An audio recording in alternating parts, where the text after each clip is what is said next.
അല്ലാഹു സുബ്ഹാനഹു വ തആല നമുക്ക് നമ്മുടേതായ ഖൈറാത്തുകൾ അതെല്ലാം അല്ലാഹു ഖദറാക്കിയിട്ടുണ്ട് എന്ന് നമ്മൾ ഉറച്ചു വിശ്വസിക്കണം.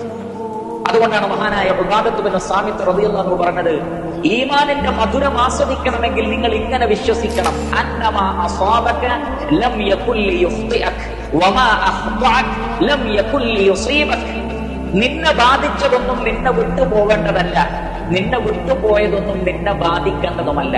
എന്ന് പറഞ്ഞാൽ നിനക്ക് കിട്ടാതെ പോയതൊന്നും അള്ളാഹു നിനക്ക് ഖദറാക്കിയിട്ടില്ല, അതുകൊണ്ടാണ് അത് കിട്ടാത്തത്. നിനക്ക് ലഭിച്ചതാകട്ടെ അത് അള്ളാഹു സുബ്ഹാനഹു വ തആല ഖദറാക്കിയത് കൊണ്ടുമാണ്. ഈ ഒരു തിരിച്ചറിവ് നിനക്കുണ്ടായാൽ, ഒന്നും എന്റെ കഴിവ് കൊണ്ടല്ല എന്ന തിരിച്ചറിവ് നിനക്കുണ്ടായാൽ, ലഭിച്ചതിലും നീ തൃപ്തി അടയും, നഷ്ടപ്പെട്ട കാര്യങ്ങളെ കുറിച്ച് ഓർത്ത് നീ ദുഃഖിക്കുകയില്ല.